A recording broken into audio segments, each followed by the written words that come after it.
All right, everybody, what's going on? And welcome to today's edition of Swac Talk, the show we cover the Swac inside and out. I am your tour guide, C. Wells, pulling up with the tour bus. Gonna stop and let you hop on. We're gonna take a tour around the Swac, talk a little Swac basketball. I'm gonna recap the games that took place on Monday, January 17th, and we're gonna preview the games that take place on Saturday, January 22nd. So with that being said, as you can see, the socials are scrolling on the screen down below, the Instagram, Twitter, Facebook, and email. You can do with those accordingly. We welcome. Always have a lot of information on about this upcoming shows and whatever else is popping up, especially on the Instagram. I'm gonna like to do a little shout out to all the players that have had good games that week. So be on the lookout for that. If you got a favorite player, once you hit me in my inbox, DM the at, and I'll drop an ad to them to give them their props while they for their performances. So with that being said, as usual, I've been saying it week in and week out. This is like the fourth week of Swac basketball. Man, please come out and attend these games. Saturday, there was some very, very good atmospheres. I think Monday there had some pretty good ones. So Saturdays I always really love to see good environments. So this Saturday, everybody get out and pack out your arenas if you can. If not, I always post the links to the live streams from each school on my Instagram. So make sure to check that out if you can attend a game. I had it on my Instagram and Twitter, so you can watch along. So, man, please support Swac basketball. I know football is king, but basketball deserves the props that they get. So let's show some love to basketball, and I'm gonna beat this drum to the end of the season. So just make sure to come out if you can. If you can't, and you got the time, watch a game. Just whatever it takes to support, show that little support and love. So with that being said, you're here. I want you to subscribe if you haven't done so to the YouTube channel. Like videos, please like the videos. Share them, comment, hit the notification bell to be alerted to any content that I upload, because there always will be random videos dropping here and now. There's also a little thing we have going on with Swac Smoke. It's called Give Back to the Swac. We are going to try to raise money for each university. Each month, we're going to designate a university to raise some money for them. It doesn't matter. It can be $1. It can be whatever. We're not looking for no set amount. We just want to raise a little money and put it toward the athletic department. Even whatever it is, just trying to make a little difference. Just trying to do what we can do. So as you can see, you got the cash app for my boy DJ scrolling down below, so you can hit that up. And if you can help, man, we much appreciate it. If not, we still appreciate it. It's just we're trying to do a little something for the schools, just to kind of show our love and support. So with that being said, you can check that out. I also have the information in the description of the video, so you can check that out. And of course, you watch Swac Smoke tomorrow. We're gonna talk about it there too. So you'll know, man. Don't miss out on this if you can help out. If not, hey man, still much love and appreciation. So with all that out the way, man, let's talk some basketball. Like Curtis Blow say, let's talk some let's play some basketball. But anyway, I can't sing. So anyway, let's start off with these January 17th games, man. We're gonna talk about the women's action first, and then we'll do the men. Stop me if you heard this before. On all these shows already, man, we've talked about JSU women basketball team just laying a hammer down on their opponent, and they did it again on Monday. They beat TSU 92-68. Game, they blew it open in the third quarter with a 27-6 third quarter. They were up by about 12 at half, and then they just blew it open from there and got the dub. Adriana Avent led Texas Southern with 23 points, 3 rebounds, 1 assist. She did foul out the game, but she also had 3 steals. She was 7 of 18 from the field, 4 of 8 from 3, and 5 of 5 from the line. Shalexis Aaron, 14 points, 5 rebounds, 2 assists, 4 of 15 from the field, 1 of 8 from 3, 5 of 5 from the free throw line. And Ashley Austin had 10 points for the Lady Tigers, 1 rebound and 4 assists. Texas Southern shot 23 of 67 from the field for 34%. 5 of 26 from 3 for 19%, and 17 of 24 from the free throw line for 70%. They had 30 points in the paint, 16 points off of turnovers, 8 second chance points, 13 fast break points, and 39 bench points. This game had 2 ties and 1 lead change. DeJarrodJones led Jackson State with 20 points, 1 rebound, 5 assists, and a steal. 8 of 14 from the field, 2 of 6 from the three-point line, and 2 for 2 from the free throw line. Misha Williams, 18 points, 15 rebounds, another double-double. This is just Swac Player of the Year. I don't care what nobody say. I mean, we already know this. She does work, man. I just, one of my favorite players. She really gets out there, man. A double-double again, 18 and 15, 3 steals, a block, 1 assist, 7 of 15 from the field, 4 for 4 from the line, 6 offensive rebounds, 9 defensive rebounds. Just a great performance as usual. This is business as usual for this team. Maya Crump, 15 points, 6 rebounds, 3 assists, 2 steals, 4 of 8 from the field, 0 for 3 from 3, and 7 of 7 from the line. This team just, they just get it done. I don't know how many ways I can say this. They had 57 rebounds to 26 for Texas Southern. They demolished them on the boards. 19 assists, 19 turnovers, 2 blocks, and 11 steals. They shot 43% from the field, 32 of 74, 4 of 20 from 3, 20%, and 24 of 34 from the free throw line, 70%. Now, 3-point shooting, they haven't been shooting the 3 that well, but they haven't needed to. So until they get put in that situation that they need to knock down threes, they are taking care of business inside. Points in the paint, 42, 22 points off of turnovers, 29 second chance points. This team had 24 offensive rebounds. They had almost as many offensive rebounds as Texas Southern had total rebounds. That's just total work being put in on the boards. 15 fast break points, 21 bench points. Again, just this is JSU, man. That's what they've been doing all season so far, and that's why they are undefeated in conference at this point. Valley picked up a victory over FAMU, 78-62. This game was pretty close, 40 to 31 at the half. Valley actually went on a run in the fourth quarter to put this game away. Dylan Horton led FAMU with 26 points. She was the only double-digit scorer. She had 26, 5 rebounds, 2 assists. She was 7 of 20 from the field, 3 of 8 from 3, and 9 for 9 from the line. Anijah Douglas and Malaya Bell, they both had 9 points each. 43 rebounds for FAMU, 19 fouls, 8 assists, 28 turnovers. That's going to do you in all the time. No blocks and 3 steals. They shot 38% from the field, 21 of 54, 31% from 3, 6 of 19, and 70% from the free throw line, 14 of 20. Zakiya Mahoney led Valley with 20 points, 4 rebounds, 2 assists, and a steal. 8 of 13 from the field, 1 of 2 from the line, 3 of 10 from the free throw line. 12 points for Michaela Etienne and 11 points for Sarah Moore. Also, 17 points for Kerrigan Johnson. She was 6 of 9 from the field, 1 of 3 from 3, and 4 of 5 from the free throw line. She also had 4 rebounds, a block, and a steal. 37 rebounds for Valley, 25 fouls, 23 assists, only 10 turnovers. They took care of the ball really well in this game.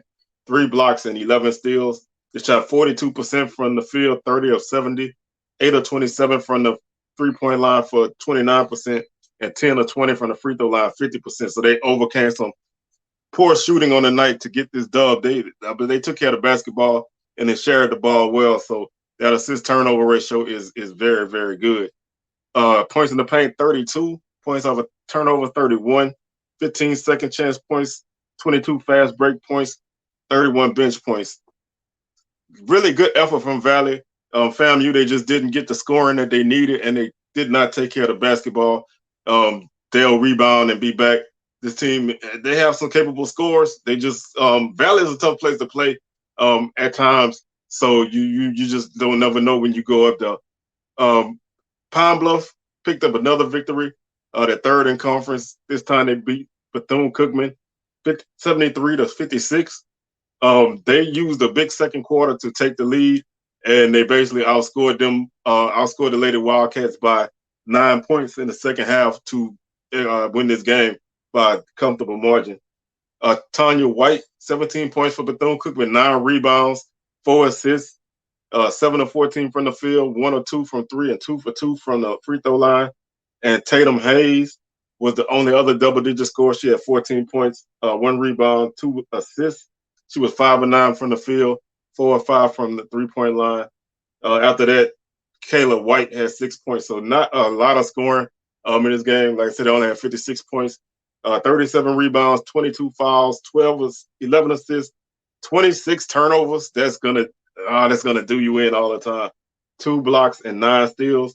They shot 37% from the field, 19 of 51, 50% from 3, 6 of 12, and 12 of 16 from the free throw line for 75%. 24 points in the paint, 6 points off of turnovers, 13 second chance points, 1 fast break point, 21 bench points. This game had 2 ties and 4 lead changes. Pine Bluff was led by Zay Green with 15 points and 6 rebounds, 6 assists as well. Really good game for her, sharing the basketball. 7 of 15 from field, 0 for 1 from 3, and 1 for 2 from the free throw line. Sade Hudson, 14 points, 2 rebounds, 3 assists, and 5 steals. She was a defensive monster, had her hands on the ball at all times. 3 of 12 from the field, 0 for 2 from the three-point line, 8 of 9 from the free throw line. Double-double for Kadeja Brown, 12 points and 10 rebounds. Also 6 blocks. She was a rim protector to the utmost. She only played 20 minutes. So that's like a very effective game with those kind of numbers in only 20 minutes of play. 6 of 13 from the field. And she had 4 fouls. So just being in foul trouble and putting up these kind of numbers, I know time probably was limited because of foul trouble, but still to put up those kind of numbers in limited minutes is a really good effort. Maya Pete, 10 rebounds. She continues to work those boys for Pine Bluff. Pine Bluff had 39 rebounds, 15 fouls, 22 assists, 12 turnovers, 6 blocks, and 13 steals. They shot 42% from the field, 27 of 64, 3 of 14 from 3 for 21%, and 16 of 25 from the free throw line, 64%. 42 points in the paint, 30 points over turnovers, 15 second chance points, 9 fast break points, and 28 bench points. So a really good effort for UAPB as they continue to be one of the teams that's kind of hovering in that 2 to 4 pack, 2 to 5. You know, a lot of teams are hovering in that spot to try to make a move. Pine Bluff is one of them. They're playing some good basketball, and they had been playing some good ball coming into conference play, so they continuing to pick up some wins. Prairie View picked up a victory over Alcorn 63-55. Brittany Garner led Prairie View with 21 points, 12 rebounds, so a double-double for her, 2 assists, 3 blocks, and 2 steals. Stuff in the stat sheet. 9 of 17 from the field, 3 of 4 from the free throw line. Curtis Clark, 13 points, 2 rebounds, 6 assists, 5 of 8 from the field, 1 of 2 from 3, and 2 for 3 from the free throw line, followed by Diana Rosenthal with 12 points, 4 rebounds, 2 assists, and 4 steals. Big defensive night for her. And Janae Charles with 9 points to round out their leading scores. Prairie View, 46 rebounds, 17 fouls, 15 assists, 20 turnovers, 6 blocks, and 10 steals. They shot 24 of 57 from the field for 42%, 5 of 14 from the three-point line for 35%, and 76% from the free throw line, 10 of 13. 34 points in the paint, 13 points off of turnovers, 11 second chance points, 3 fast break points, and 2 bench points. Zanaya White led Alcorn with 14 points and 5 rebounds. She was 5 of 7 from the field, 0 for 2 from 3, and 4 for 6 from the free throw line. Kaylin Watkins, 11 points, 2 rebounds, 3 assists. And Tanae Griffin, 10 points, 2 rebounds, and a block and 2 steals. 32 rebounds for Alcorn, 18 fouls, 14 assists, 13 turnovers, 2 blocks, and 5 steals. They shot 30% from the field, 18 of 60, 8 of 22 from the three-point line, 36%, and 11 of 14 from the field, from the free throw line for 78%. They had 14 points in the paint, 25 points over turnovers, 8 second chance points, 5 fast break points, and 29 bench points. Now we're going to jump over to Saturday's games. We're going to go ahead and preview these Saturday women's games. A quick rundown of the schedule. Valley is at Grambling. That's a 12 p.m. tip-off. Valley comes in at 1-5 and 2-12 in conference. 2-12 overall. Grambling is 2-3 and 5-11. Jackson State is at Bethune-Cookman. JSU 5-0 and 7-6. Bethune-Cookman 1-4 and 3-12. Alcorn is at FAMU. That's a 1-4, 2-12 record for Alcorn. FAMU 2-3, 2-14 overall. UAPB is at Southern. That's a pretty big game right now. They're 4-2 and 8-8 overall. The Golden Lions, and Southern is 4-1, 6-10 overall. Alabama State, who is, they're a team that I expect to be in the mix. They quietly are sitting in second place, tied with Southern right now. They're 4-1, 5-9 overall as they take on Prairie View in a 3 p.m. tip-off. Take a quick look at what Prairie View's record is. Prairie View comes in this game at 3-3 and 6-11 overall. And Alabama A&M is at Texas Southern. That's a 4 p.m. tip-off, 2-3 for the Lady Bulldogs in conference, 4-11 overall. And Texas Southern 3-3 in conference, 3-10 overall. So looking at, I want to look at this Southern UAPB game. Pine Bluff is playing some really good basketball. We're gonna take a look at the conference only stats. I like that a little bit better. Yes, it skews a little bit more positively, but it works better for comparing teams that play each other in conference. Pine Bluff's averaging 66 points. Southern's averaging 66 points. Pine Bluff's allowing 61 points. Southern's allowing 54. So these are top 5 teams in offense and defense. Southern, their weakness is shooting. They're shooting 36% from the field. Pine Bluff shooting 36 as well. So neither team really shoots well from the field. Defensively, Southern's opponents shoot 40%. Pine Bluff's opponents shoot 36. So Pine Bluff's a little bit better in field goal defense. 3-point percentage, Southern is shooting 28% from 3, which is 5th in the league. Pine Bluff is shooting 24%, which is 11th in the league. So neither team is really a good shooting team. I think that's going to be, whoever can make shots is going to be, the team that probably wins this game. Southern, I think they made like 13 threes against Prairie View, and then they struggled against Grambling and a couple other games shooting the ball. 3-point defense, Southern is allowing 25% opponent 3-point percentage, so they're doing a really good job of defending the 3-point line. Pine Bluff's opponents shoot 31%. Free throw percentage, Southern is 11th in the league. They shoot 61%. Again, shooting is just not Southern's deal. Pine Bluff shooting 67%. They're 7th in the league. Southern's opponents are shooting 61%, which is the 2nd lowest in the league. That's 11th. And Pine Bluff's opponents shoot 74% from the line. Pine Bluff has sent their opponents to the line 94 times. Southern opponents have shot 145 free throws. Southern has shot 122 free throws, and Pine Bluff has shot 152. So they get to the line pretty evenly. A little bit more for Pine Bluff because they do play inside a little bit more. Pine Bluff rebounding, 42 rebounds per game, which is 3rd. Southern is 6th at 38 rebounds per game. Southern opponents average 35.7 rebounds per game, which is 4th. Pine Bluff's opponents 39.8 rebounds per game, which is 8th. So again, Pine Bluff really works the boards. Southern does a pretty decent job on the boards as well. So we'll see. I think rebounding is going to be a big part in this game since neither team has been filling it up, shooting the ball. So you really want to have, opportunities to get second chance points or to stop your opponent from scoring. Southern is averaging 16 turnovers per game.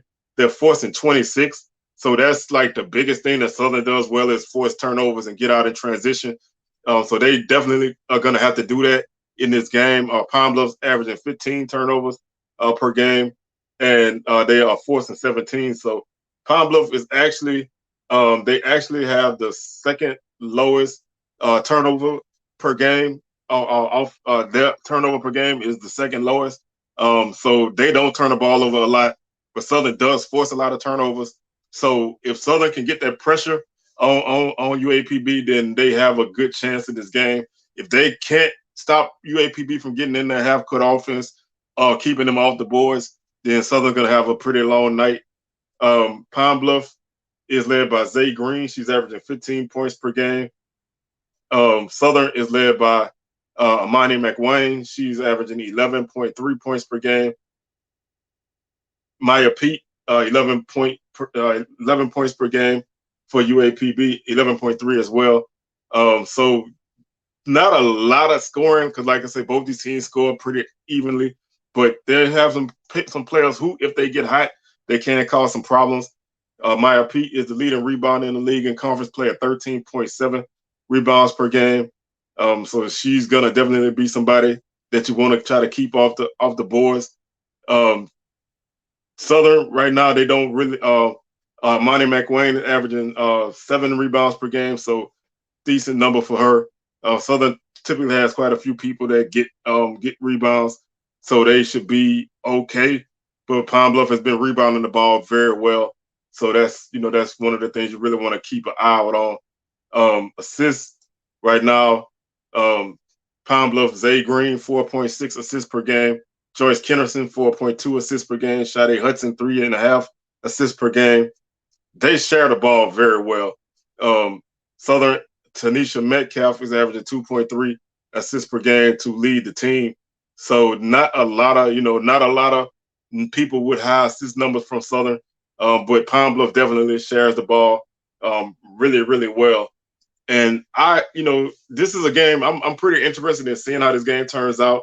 I think both teams they have a pretty even shot at this game. I always love to lean toward the home team in games like this, but Southern shooting really scares me. Pine Bluff doesn't shoot much better, but they have played fairly well away from home.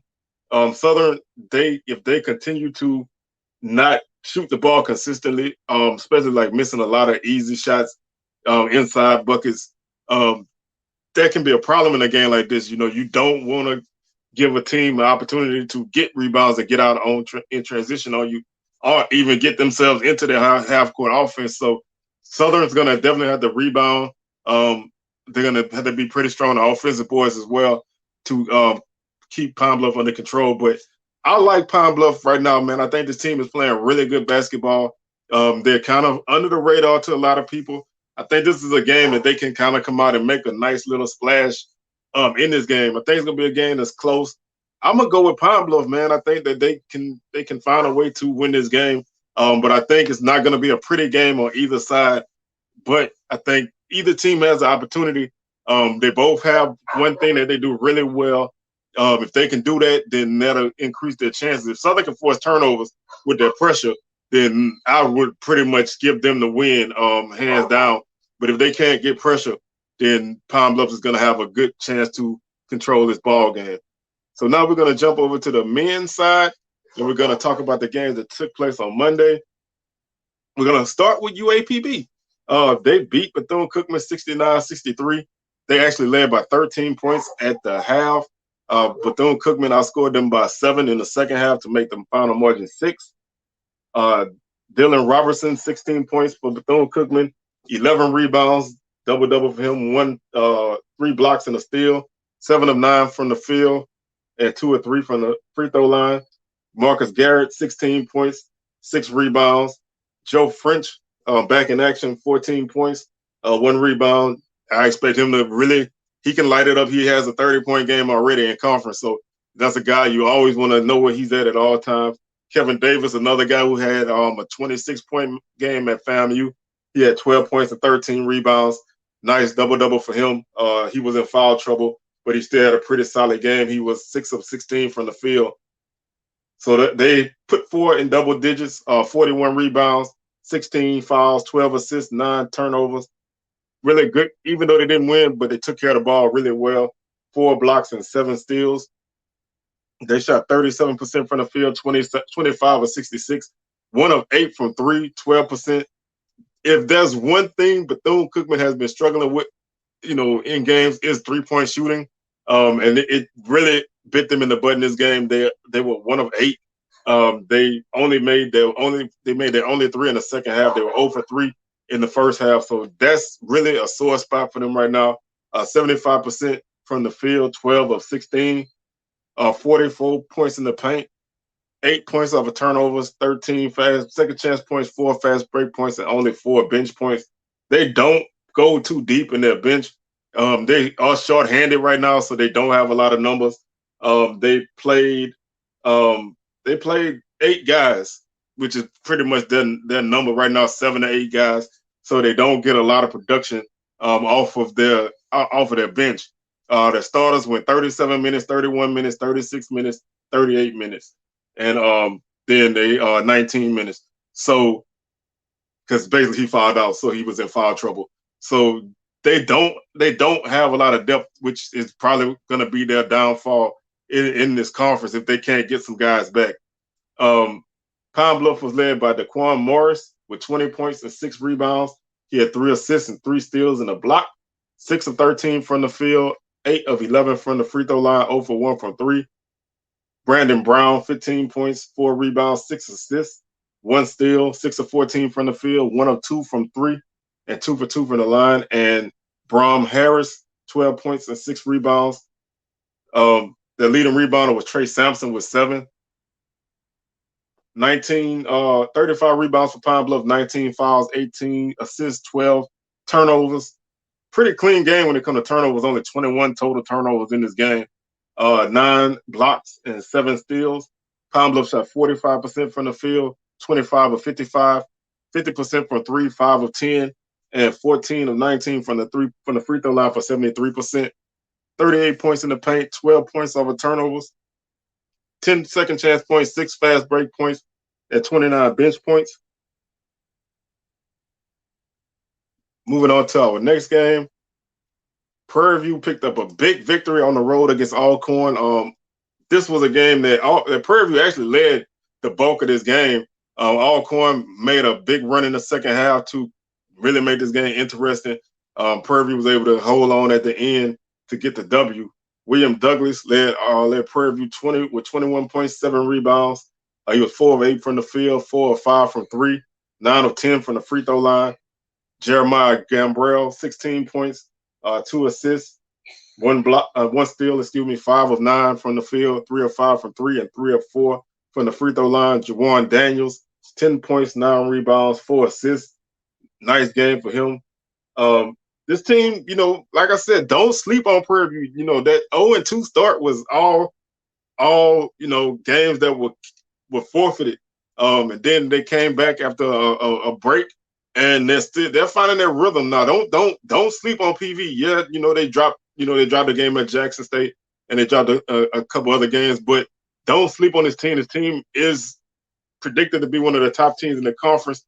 And if they can find their stride in this mid portion of the first half of conference play, then they will be a factor moving on into the tournament. So keep your eyes on PV. Don't sleep on them. Please don't sleep on them. 30 rebounds, 22 fouls, 18 assists, 19 turnovers, 2 blocks, and 10 steals. They shot 51% from the field, 24 of 47, 60% from 3, 9 of 15, and 17 of 22 from the free throw line for 77%. Darius Agnew led Alcorn with 18 points and 9 rebounds. He had 1 assist and 1 steal, 6 of 7 from the field, and 6 of 8 from the free throw line. That next was Linnell Henry with 12 points and 8 rebounds. And Dominic Bruton, 12 points as well, followed by Otis Walker with 11 points. So this was, Alcorn, they did what they did not shoot the 3 well, which is something that Alcorn does well. They only shot 21% from the 3-point line, so not a good shooting night for them. But they were able to still get back in this game and make a really good game out of it. They had 24 rebounds, 21 fouls, 13 assists, 14 turnovers, 1 block, and 8 steals. 58% from the field, 29 of 52. Like I said, 21% from the three-point line, and 12 of 24 from the free throw line. That's your undoing right there.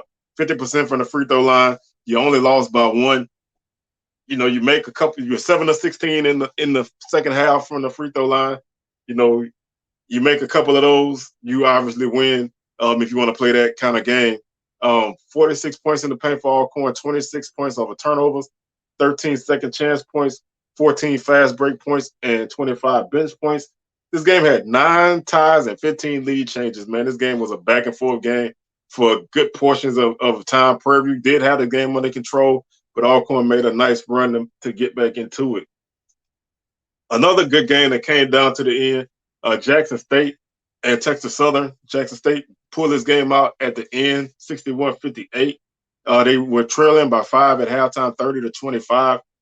They outscored Texas Southern 36-28 to pick up the victory in the second half. John Walker led Texas Southern with 13 points and 4 rebounds. He was 5 of 10 from the field, 2 of 4 from the three-point line, and 1 for 3 from the from the free throw line. John Jones, 12 points for him, 4 of 7 from the field, 4 of 6 from the three-point line, and Bryson Etienne, 10 points and 4 rebounds. Grisham, only 2 points for him.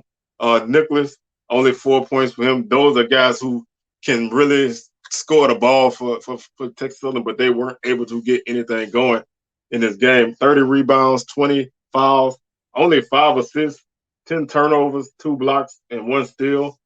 38% from the field, 21 of 55, 8 of 22 from the three-point line, 36%, and 8 of 12 from the free throw line, 66%.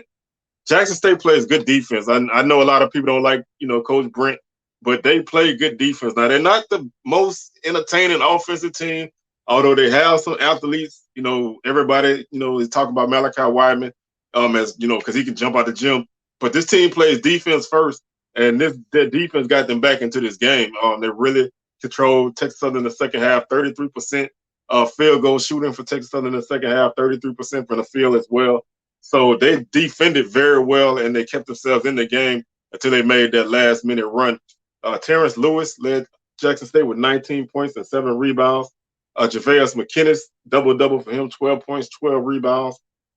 Wyman, 7 points, 2 rebounds, 4 assists. Also, Chance Moore had 9 points as well. 35 rebounds for Jackson State, 14 fouls, 11 assists, 5 turnovers. Really good night controlling the ball. Only 15 total turnovers, so not a lot of turnovers in this game. 3 blocks and 7 steals. Jackson State shot 39%. Like I said, they're not a great shooting team, but they keep themselves in game with their style of play. 25 of 63. They were 4 of 19 from the three-point line for 21%, and 7 of 21 from the free throw line for 33%. That's, obviously that's not good at all. That's a number that is going to hurt you in games. They were able to survive that. But how many times are you going to win a game shooting 33% from the line? So that's something that really has to improve. 36 points in the paint, 11 points over turnovers, 16 second chance points, 9 fast break points, and 20 bench points. This game has 7 ties and 11 lead changes, another really tight game. FAMU picked up a victory in Itabena, 78-70. They led this game by 7 at the half, 32-25, and Valley had a good second half, but FAMU outscored them by 146-45 to make the margin at the end 8 points. MJ Randolph continues to have some really good nights. He had 22 points in this game. He is the leading scorer in the conference, so he's gonna fill it up. He's averaging over 20 points per game. Played all 40 minutes. He shot 7 of 13 from the field and 8 of 12 from the free throw line. He had 6 rebounds and 4 assists and 2 steals. Keith Littles, 14 points, 3 rebounds, 3 assists. DeJarrodJones, 14 points, 7 rebounds. And Bryce Morgan, 13 points, 5 rebounds. And Chase Bars had a double-double, 10 points, 10 rebounds, 3 assists as well, 3 blocks and a steal. Really good game for him. Jones also had 3 blocks. 11 of 37 rebounds for FAMU, 14 fouls, 17 assists, 17 turnovers, 6 blocks, and 5 steals. Shot 54% from the field, 27 of 50. I mean, obviously, if you shoot over 50% on the road, you can't ask for much better than that. They shot 65% in the second half. So when they really needed it, they got it. They were 4 of 7 from 3, 57%, and 20 of 26 from the free throw line for 76%. They had 34 points in the paint, 8 points off of turnovers, 18 second chance points, 17 fast break points, and 10 bench points. Caleb Hunter went off for Valley. 31 points for him, 3 steals, 11 of 20 from the field, 6 of 13 from 3, 3 of 4 from the free throw line. He kept this team in the game. If you know his dad, then you know that he's scoring is in his blood. So just a really, really Lindsey Hunter type of game, really. Came up a little bit short, but, if they could have got another guy to help out, if Carpenter was out there, Valley might win this game. Terry Collins had 13 points and 2 rebounds. Gary Grant had 11 points and 6 rebounds. His 6 rebounds led the team. They had 25 rebounds on the night, 19 fouls, 14 assists, 12 turnovers, 1 block, and 8 steals. They shot 44% from the field, 26 of 59, 9 of 27 from the three-point line for 33%, and 9 of 14 from the free throw line for 64%. 26 points in the paint for Valley, 7 points off of turnovers, 14 second chance points, 13 fast break points, and 5 bench points. And this game had 4 ties and 1 lead change. So good victory for FAMU on the road, man. They swept this road trip and put themselves in some good position coming back home for a couple of tough games at home. And honestly, that game against Alcorn is the game that I'm picking as my featured game. So we'll talk about that game in a minute. I really like that matchup, so we're going to talk about it. Valley is at Grambling. That's a 2:30 tip-off. Valley comes in at 1-5 and 1-15 overall. Grambling 3-2, 5-12 overall. As I said, Alcorn is at FAMU. Alcorn 4-1 in conference, 5-12 overall. This is a 3 p.m. tip. FAMU is 3-2 in conference, 5-11 overall. Jackson State is at Bethune-Cookman, 2-3 and 4-12 overall. Jackson State on a 2-game winning streak. Bethune-Cookman, they've been up and down. This is a 4 p.m. tip there, 2-3 in conference, 4-13 overall. Pine Bluff is at Southern. That's a 5 p.m. tip off. Pine Bluff comes in at 2-4 and 4-15 overall. Southern is 4-1 and 9-8 overall. Alabama State is at Prairie View. This is a sneaky matchup. You got to watch Prairie View in this game. I'm telling you, Prairie View will be in the mix. They're starting to find their form. They're 2-4 in conference at 2-12 overall. Alabama State is 3-2 in conference at 4-13 overall. This is another game that I think you want to keep out on a guy like Jalen Johnson from Alabama A&M. He's a guy who really can also put points on the board. He's gonna be an interesting factor in this game. Right now, he is actually 4th in the league in scoring at 17 points per game. So you want to keep your eyes out on him. They're playing Texas Southern, as I said. TSU is 3-3 and 5-10 overall. They've been up and down. They've had some good games. They had some bad games. I still expect them to be in the mix when you get down to it. The 3 teams that beat them do have to go to Houston. So, it's always tough to win in Houston. So TSU is still in a good position. I feel like on the men's side, the team that wins the first seed can easily have 3 or 4 losses. I think the conference is pretty balanced this year. So I would not be surprised to see a team with 3 losses or even 4 win the regular season, which means that the tournament would probably be wide open. Once we get closer, obviously we'll break that down more. But I expect a lot of teams to drop games. I don't think anybody's gonna, somebody may separate themselves, but right now, everybody has at least 1 loss after 3 weekends of basketball. So it's still, it's pretty even. I mean, there's nobody winless in conference, and there's nobody still undefeated. So it's pretty even. Like I said, I want to look at the FAMU Alcorn game. Alcorn's averaging 71 points per game in conference play. FAMU 69. Defensively, Alcorn is allowing 65 points per game. FAMU 69. Again, FAMU is, they've been playing, some sneaky good ball. They've been shorthanded a little bit, so they, still trying to put some things together. Alcorn leads the league in field goal shooting at 50%. FAMU is shooting 44%. Defensively, FAMU's opponents shoot 42%, and Alcorn's opponents 41%. So they both play pretty decent defense. Alcorn leads the league in three-point shooting at 42%. They can fill it up. They had a subpar, uncharacteristic game of them this year in that Prairie View game, which kind of did them in. FAMU shoots 30% from three. They've had some rough shooting nights from three.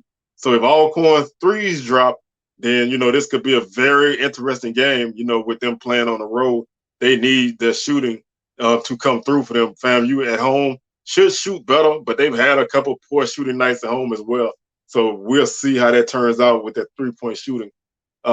Opponents, three-point shooting, Alcorn's opponents shoot 34%. FAMU's opponents shoot also 34%. So that bodes pretty well for Alcorn. I think they have an opportunity to make some shots if they can.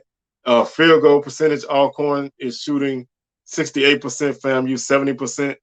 Opponents field goal shooting, free throw shooting, Alcorn's opponents shoot 69%. FAMU's opponents shoot 58%, which is the lowest in the conference right now. Rebounding, FAMU leads the league in rebounding at 38.6 rebounds per game. Alcorn is averaging 31 rebounds per game. Alcorn's opponents average 30 rebounds a game, and FAMU's opponents average 33 rebounds a game. So the Rattlers have some pretty good size.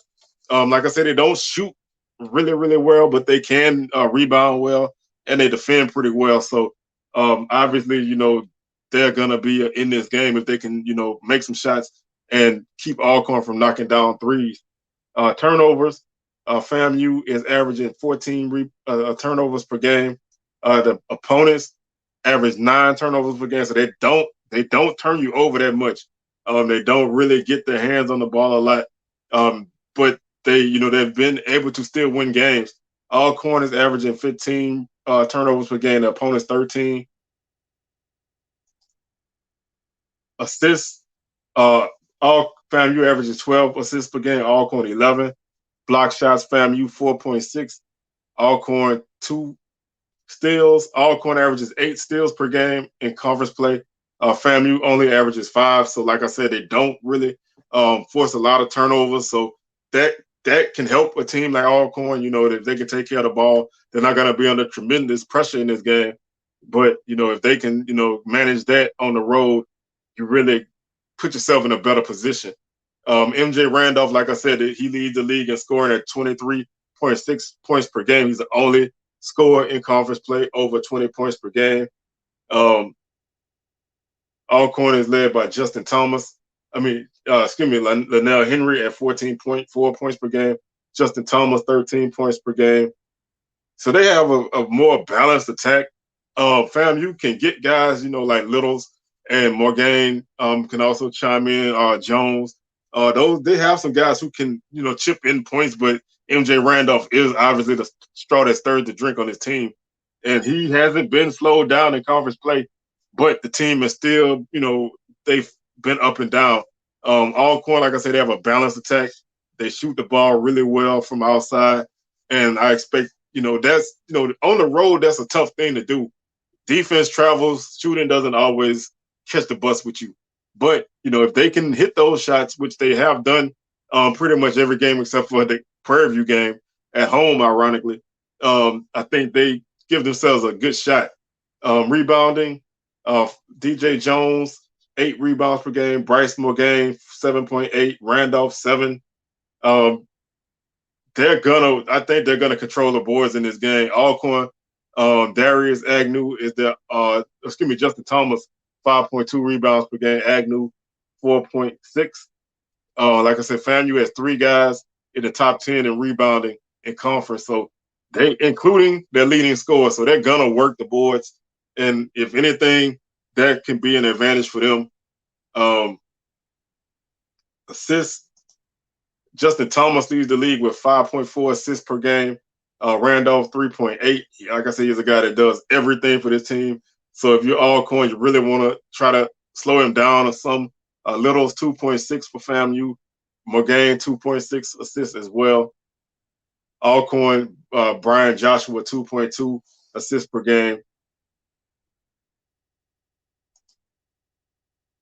DeJarrodJones, 2.2 blocks per game for FAMU. Dallin Smith, 1.2 blocks per game. Henry for Alcorn, 1.2 blocks per game. This should be a good game, honestly. If the FAMU atmosphere is huge, that can swing the tide in this game. But I think Alcorn, I don't want to say they're for real yet, but I think they're gonna be in the mix. If they can win this game on the road, in a tough environment, a place they haven't really played often, if ever really, this is a good opportunity for them to get back on track. The key for Alcorn is not letting that Prairie View loss turn into more losses, because they go to FAMU and then they go to Bethune-Cookman and they play Southern and Grambling next week. So, the Bethune-Cookman game, we'll talk about that game when we get to it, but that's not I don't want to call it a trap game, but that's a game that can be dangerous. Bethune-Cookman, it's going to be tougher at home. Then you got two big games coming up at home the following weekend. So Alcorn needs to take this one game at a time. FAMU, they need to continue to find some consistency and find that consistent second score for Randolph, because teams are going to start to really double him and really make it hard for him to score, which so far hasn't worked. He's been able to score often and I don't want to say easily, but he's been able to score early and often. So I like Alcorn, man. Because I think this team is gonna be in the mix. Like I say, FAMU, we're still figuring them out. This is their first year in conference, so this is my first year really figuring out who they are. I think they're gonna be up and down for the most part at this point. Now later in the season, they might put themselves in a position for a good seed in conference. Do I think Alcorn will be a challenger for the top seed in conference right now? Yes. A little bit later in the season, who knows? But they're there now, and they have opportunity to keep themselves in the mix. So I'm gonna go with Alcorn in this game. I think they'll win this. I think it'll be a close game, but I think they'll pull out the victory and move their record to 5-1 and continue to sit on top of the standings at this point. So that's gonna do it for today's show. Gonna stop the bus, let y'all off. Y'all enjoy the rest of y'all Wednesday. As usual, tomorrow, Swac Smoke live 6 p.m. Central, 7 p.m. Eastern. Sunday, recap the Saturday games, preview the Monday games, and so on and so forth. Remember, please attend the basketball games if you can. Let's support Swac basketball. Also, don't forget the give back to the Swac campaign that we're doing. Like I said, I'll put the cash app and stuff in the description. Also, we'll be talking about it on Swac Smoke, so tune in for that. And with that being said, I'm your boy C Wells. I'm out of here. Peace. And I'll catch y'all on the rebound.